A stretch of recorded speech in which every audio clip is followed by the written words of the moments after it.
Paradise? Mr. Anthony Paradise? This is your book?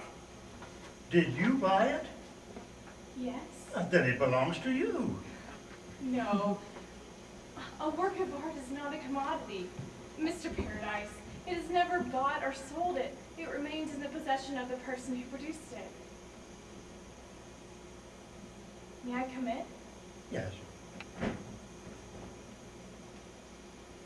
You received my letters? Yes. All 3 of them? Yes. Why didn't you answer my letters, Mr. Paradise? I have not heard the sound of Gabriel's horn. What do you mean? Time is not yet right for my resurrection. How did you happen to come across that little book? Mother and I, we were hunting antiques in the quarter. We went in a little shop on Bourbon Street. There was a tiny Chinese tea table with one leg slightly shorter than the other.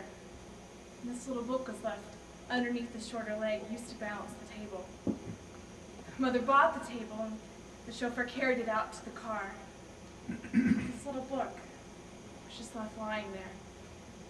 The antique dealer just kicked it out of the way without even looking at it.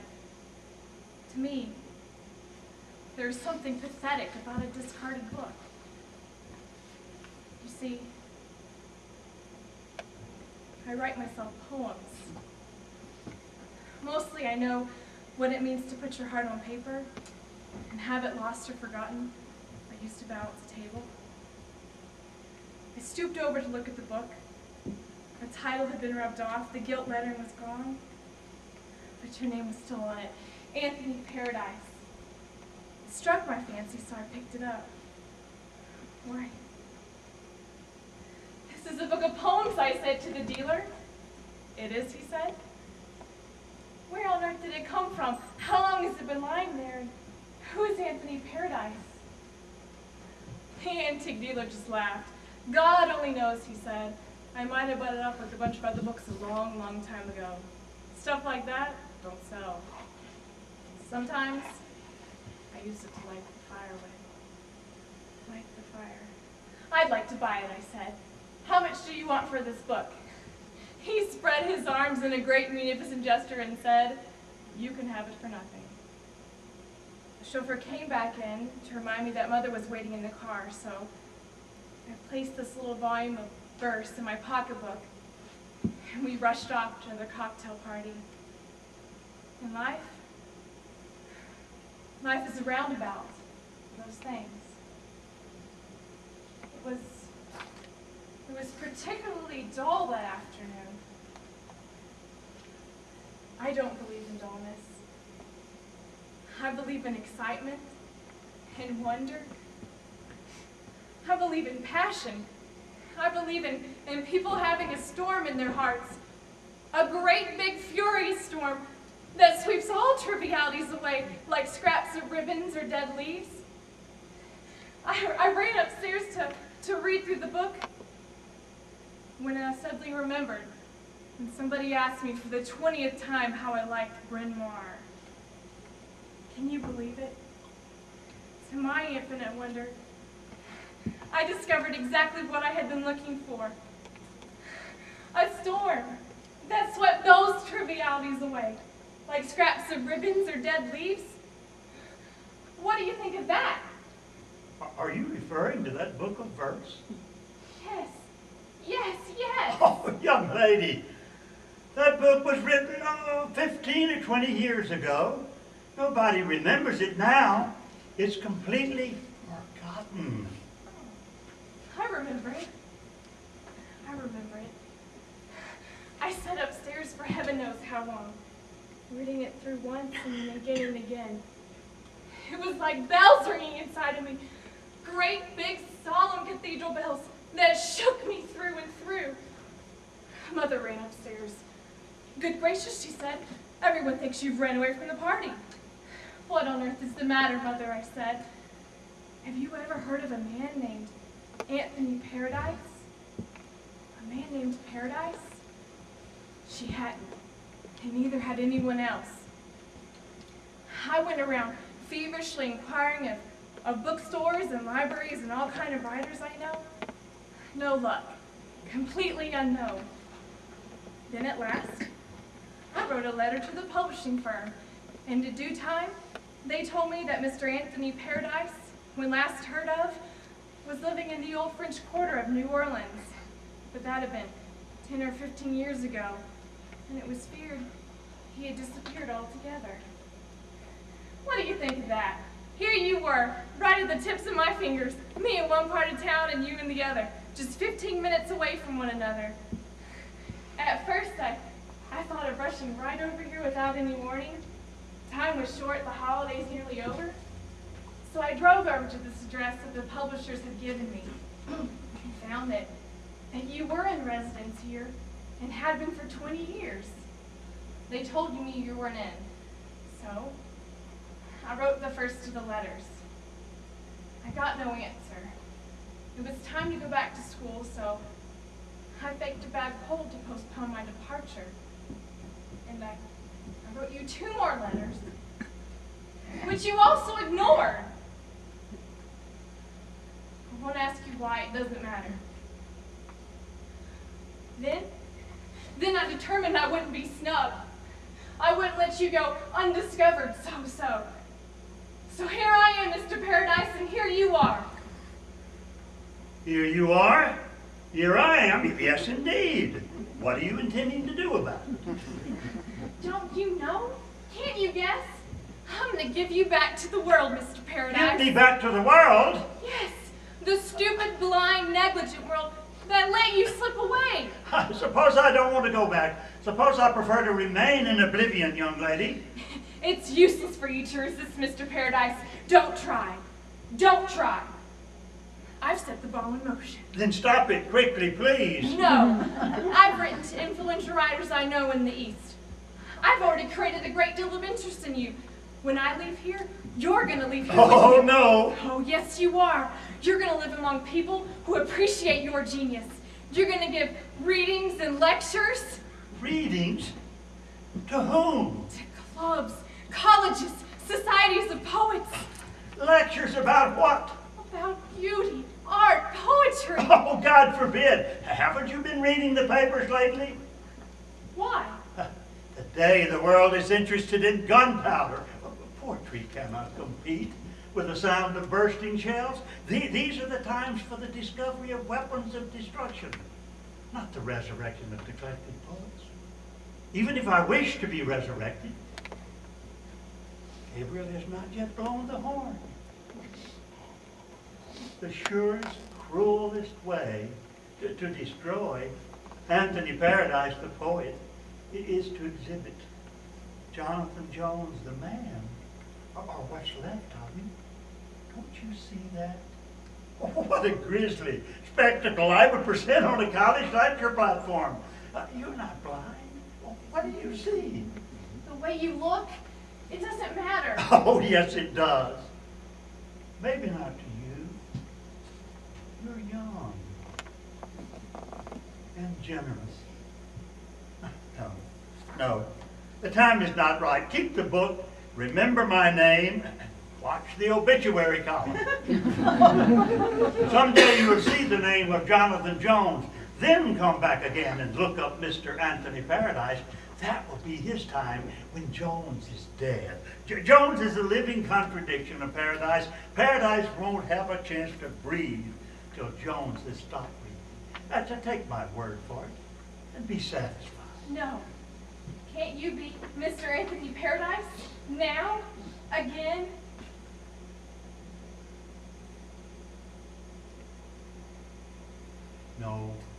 No, it's too late. I'm too old. Death is the only thing that can possibly save my reputation. Go back to school, little girl. There's an end to everything, even supplies of gunpowder. When they're exhausted, people will start looking again under broken table legs for little volumes of neglected verse. Jonathan Jones will then be safely out of the way.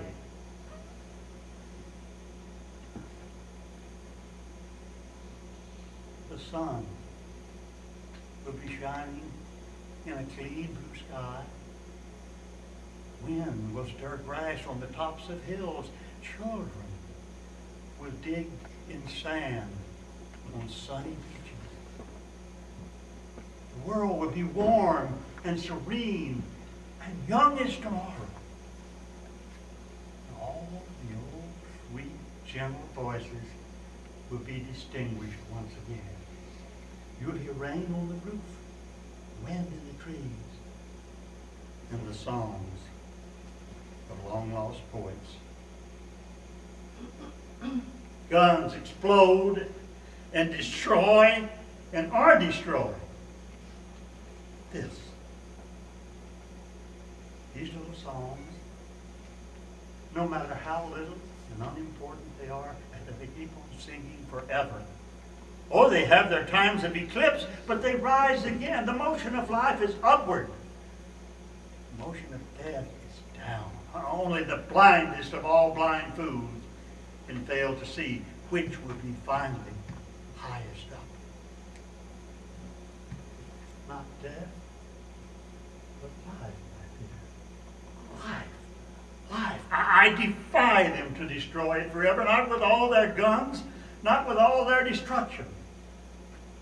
We will keep on singing, and someday the air all over the earth will be full of our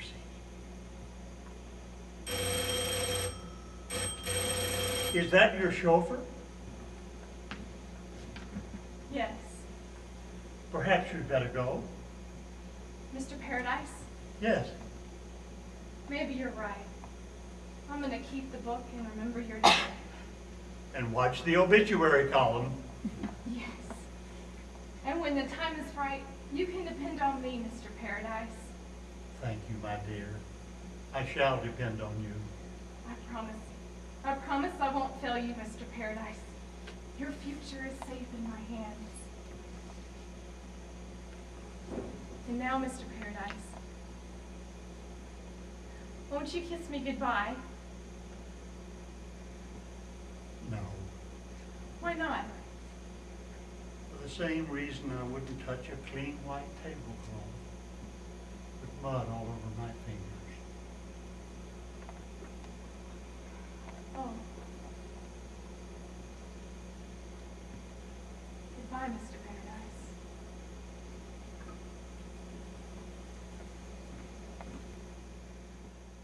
No.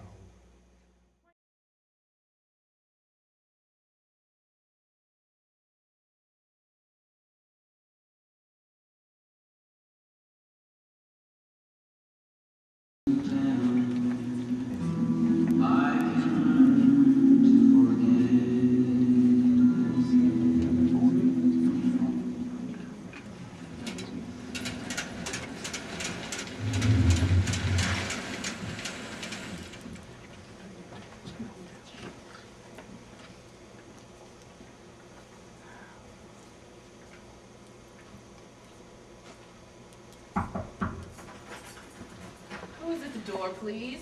Me. Oh, Mrs. Wire, come in. I was just going to drop in your room to speak to you about something. Yeah, what about? Well, Mrs. Wire, I just don't find these cockroaches to be the most desirable kind of roommates. Do you? Cockroaches, huh? Yes, precisely. Now, I've had very little experience with cockroaches in my life, but the few that I've seen have been the pedestrian kind, the kind that walk. These, Mrs. Wire, appear to be flying cockroaches.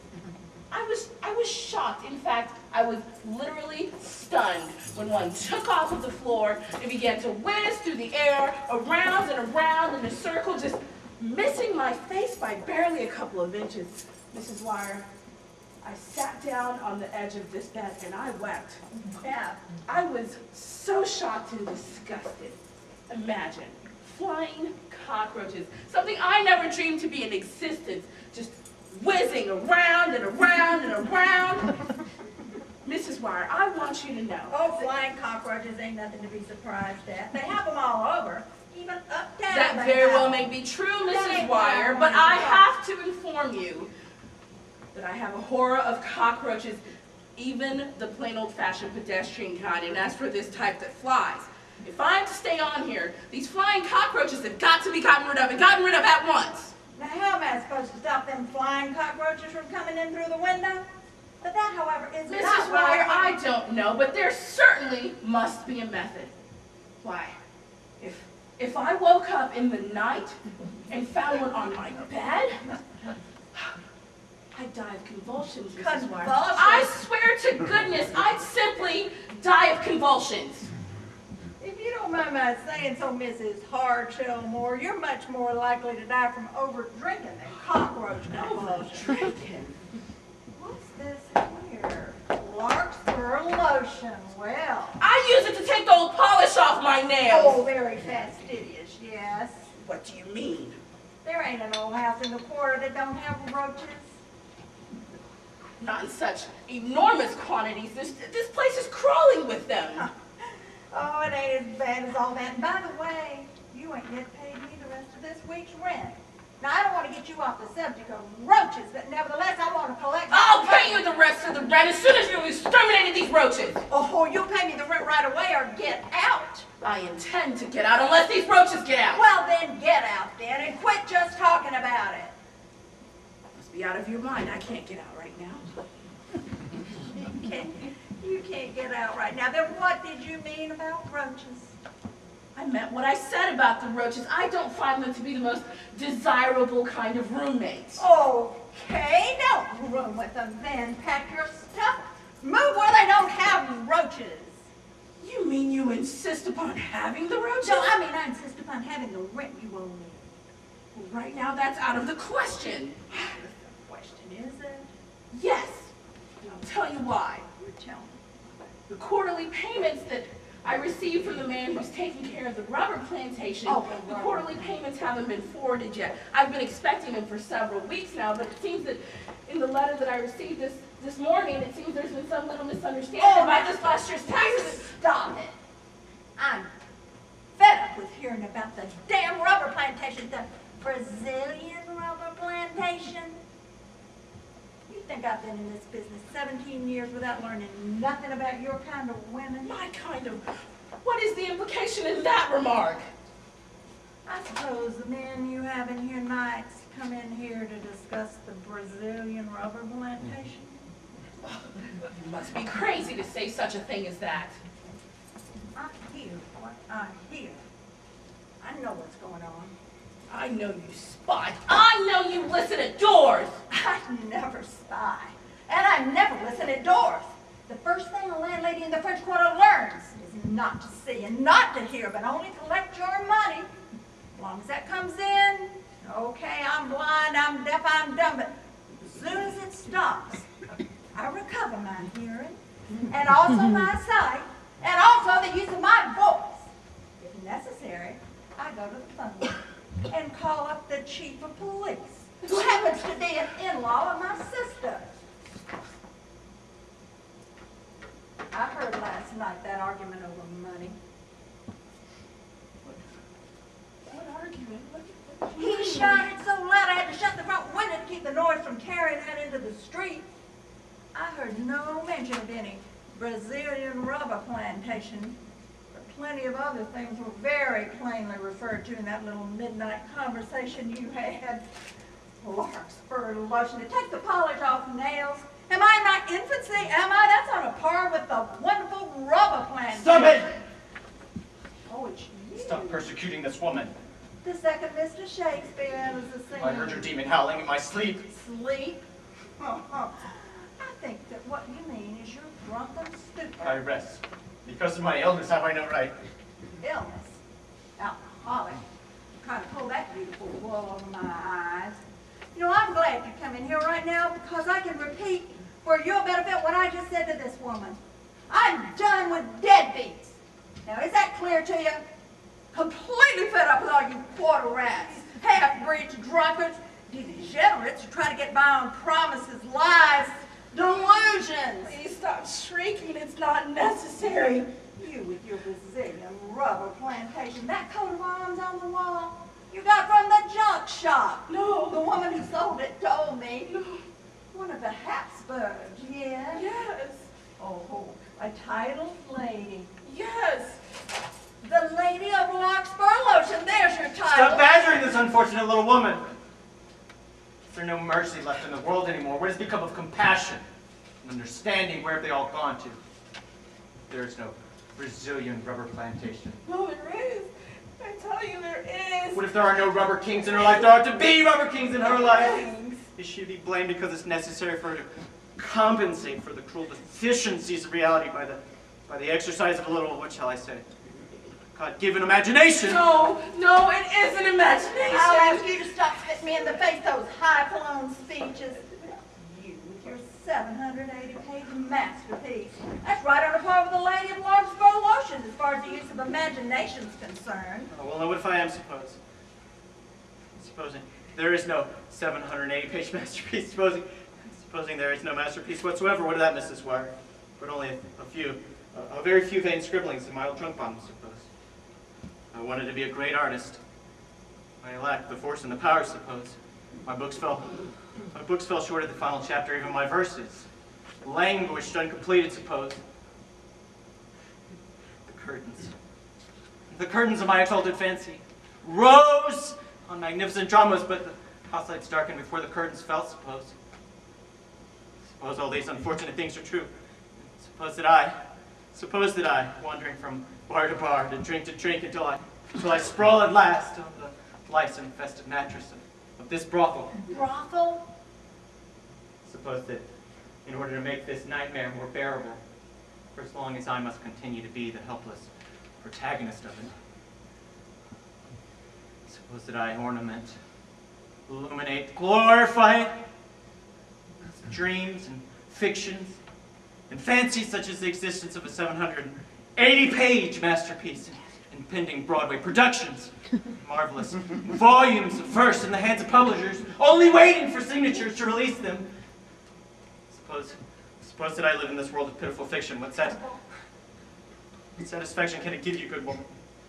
To tear it to pieces? To crush it? To call it a lie? I tell you this now, listen. There are no lies, but the lies that are stuffed in the mouth by the hard, knuckled hand of need, by the cold iron fist of necessity, Mrs. Ware. So I am a liar. Yes. You're a liar. Your world is built on a lie. Your world is a hideous fabrication of lies. Lies. Lies! Now I'm tired, and I've said my say, and I have no money to give you, so get away and leave this woman in peace. Leave her alone. Go on, get out! Get away! Tomorrow morning, money! Money or out you go, both of you, both together. 780-page masterpiece of Brazilian rubber plantation. Baloney.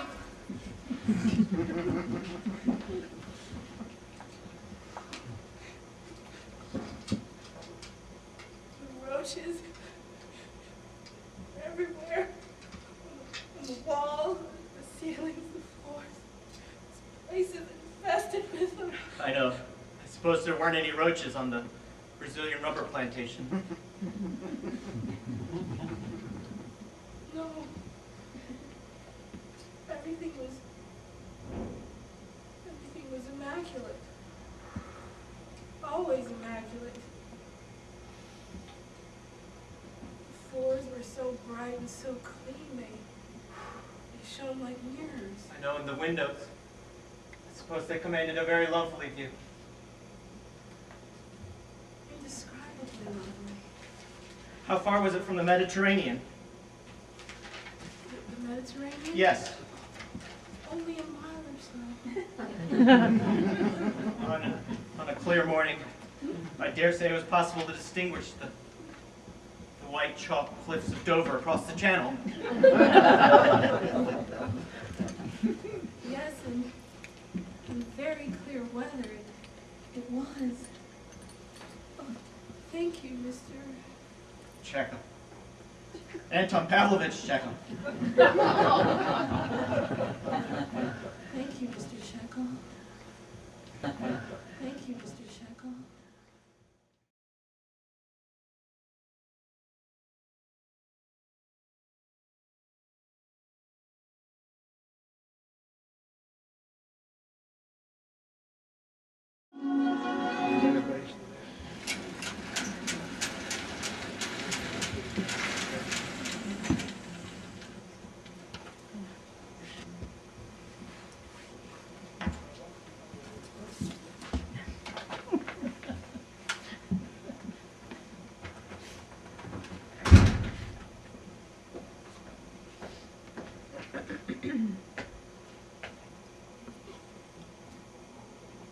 Pink, pink, pink.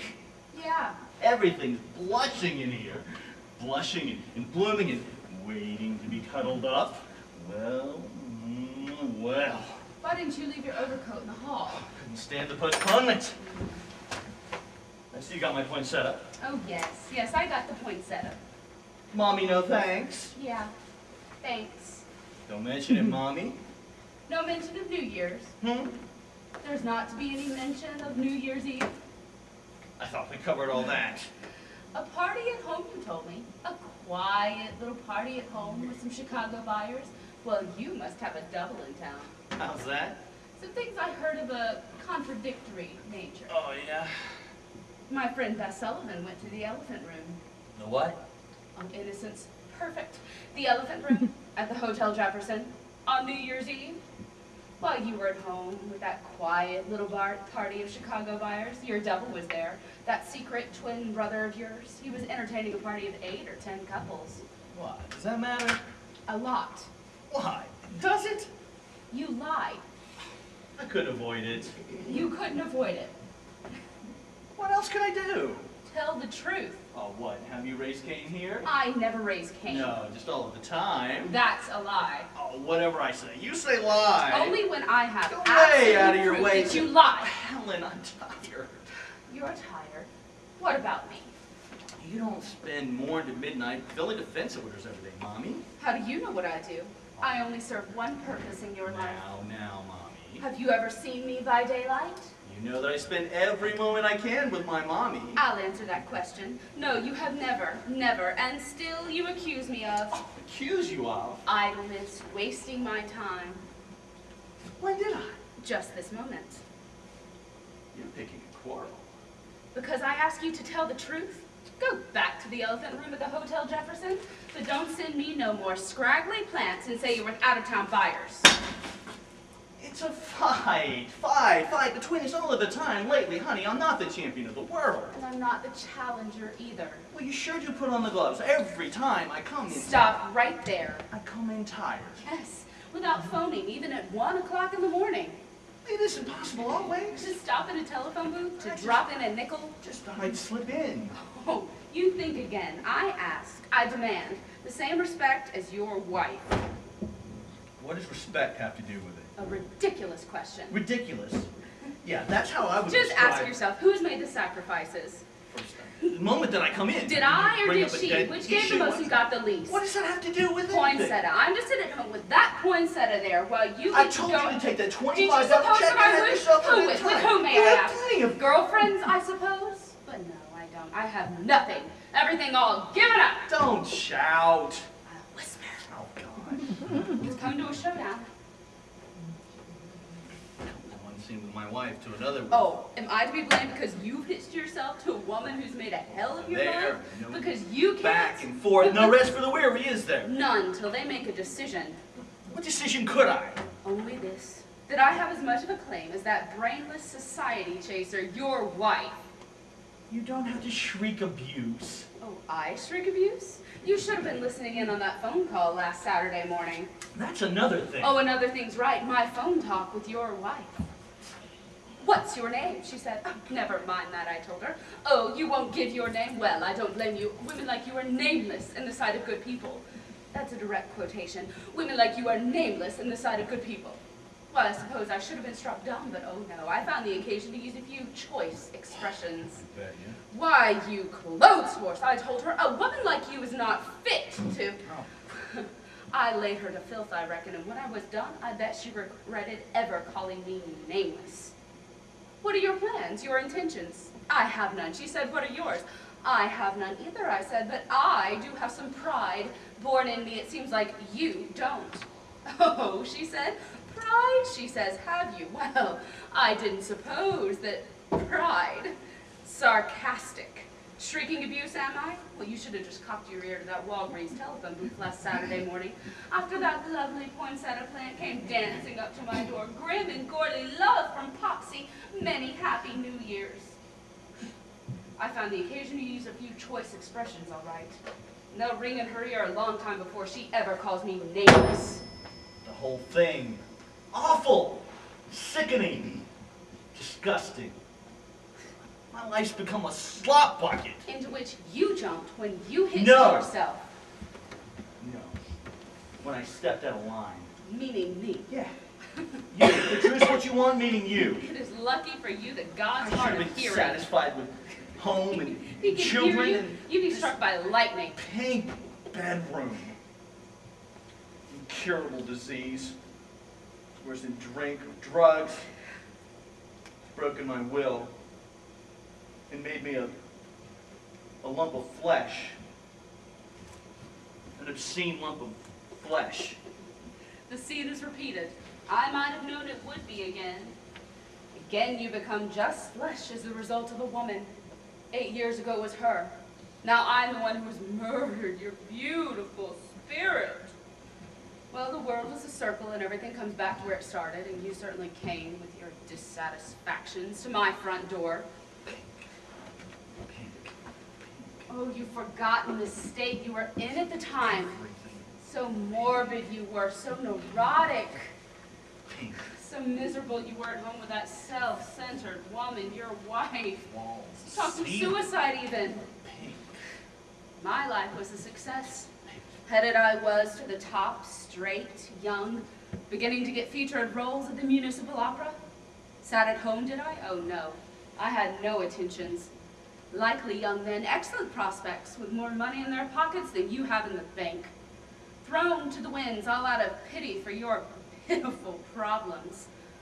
So desperate the man who wept on my shoulder at night because no love, no comfort, no peace in his home. So tragic, a beautiful mind threatened with breakdown. Was I a rock? I was not, but a girl of 19, intrigued by a grown man's problems. Love was your need, and I gave it. Not just an affair, but a real, deep, spiritual love. I gave it then, and I still do now, in spite of your lies and your pushing me back in your life. If that wasn't a marriage, then there's no such a thing as a marriage, and what dogs do is the same as human beings.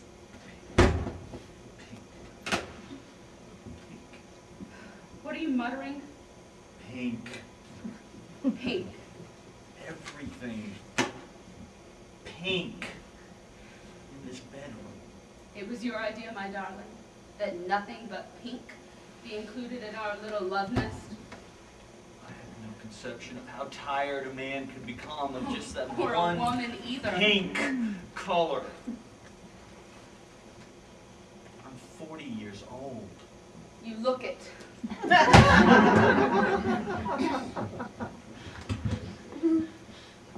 The time has passed in my life when Oh, yes, silly- yes. And now you want to sing with the Methodist choir.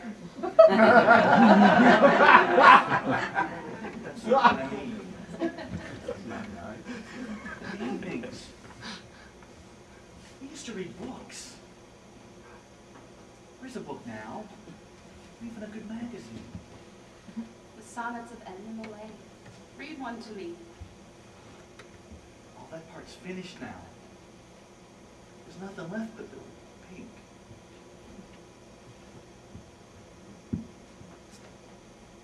Get into your things.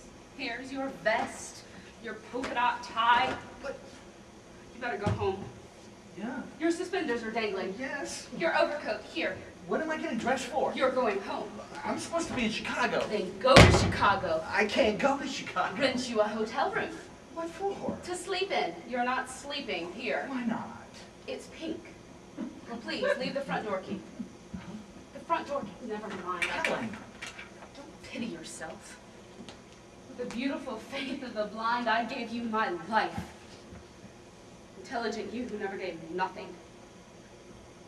Too smart, too. Goodbye. Go on, goodbye.